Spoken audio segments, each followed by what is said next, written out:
Hai semuanya, apa kabar? Sehat, sukses, bahagia selalu ya. Jangan lupa subscribe, karena subscribe itu gratis. Dan bagikan channel ini dan berikan jempolnya agar kami dapat lebih berkembang dalam memberikan Anda berbagai informasi yang bermanfaat. Bagi Anda yang selama ini telah mendukung kami, membagikan channel ini, mensubscribe dan memberikan jempolnya, kami ucapkan terima kasih dari lubuk hati yang paling dalam, dan kami doakan Anda selalu mendapatkan kesehatan, rezeki, dan kebahagiaan yang melimpah. Mari kita mulai sebuah insight mengenai sebuah perusahaan yang melantai di pasar modal Indonesia dengan kode saham TRUS atau TRUS. Perusahaan ini bernama Trust Finance Indonesia Tbk, yang dulu bernama PT KIA Asia Finance. Perlu kami tegaskan bahwa ini bukanlah sebuah rekomendasi atau ajakan untuk membeli. Ini hanyalah sebuah insight supaya Anda dan kita semua bisa lebih mengenal emiten-emiten yang ada di pasar modal Indonesia. Terus didirikan tanggal 12 Februari 1990. Sudah cukup lama, dengan nama PT Multi Finance Capitalindo, dan memulai operasi komersialnya pada tahun 1991. Kantor pusat dari TRUS berlokasi di Gedung Artagraha, lantai 21, Jalan Jenderal Sudirman, Kafling 52-53, Jakarta Selatan. TRUS juga memiliki beberapa kantor cabang, diantaranya di Jakarta, Surabaya, Medan, dan Pekanbaru. Berdasarkan dari anggaran dasar perusahaannya, ruang lingkup kegiatan dari TRUS Finance adalah menjalankan usaha di bidang pembiayaan dalam bentuk penyediaan dana atau barang modal yang meliputi sewa pembiayaan, anjak piutang, pembiayaan kartu kredit, pembiayaan konsumen, dan pembiayaan berdasarkan prinsip syariah. Saat ini, Trust Finance terutama bergerak di dalam bidang pembiayaan konsumen. Kemudian kalau kita pindah ke sahamnya sendiri, terus memiliki market capital atau nilai pasar yang cukup kecil, senilai 272 miliar rupiah. Dan kalau kita lihat hari ini diperdagangkan di harga 340. Dan terus sudah cukup lama berada di pasar modal Indonesia.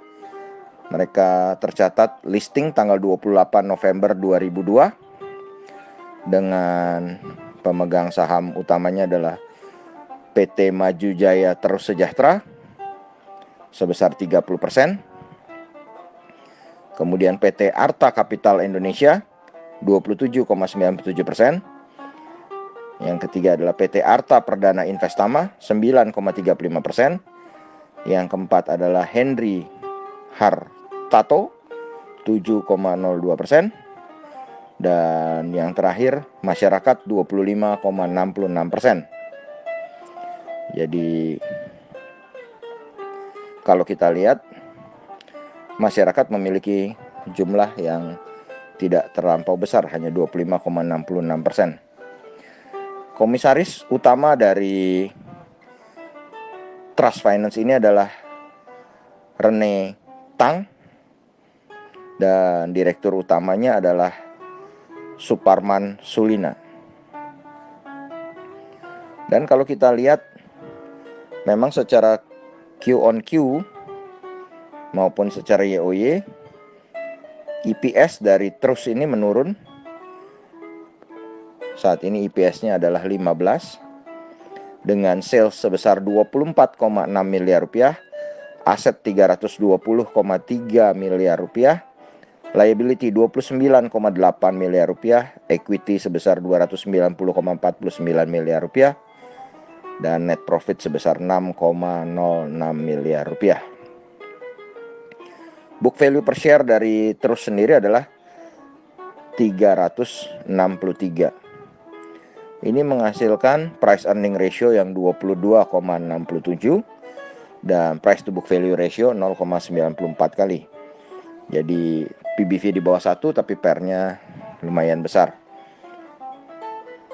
Yang menarik dari Trust ini adalah di net profit margin-nya, di mana net profit margin-nya adalah 24,62% dengan ROE atau return on equity sebesar 4,17% dan return on asset sebesar 3,78%.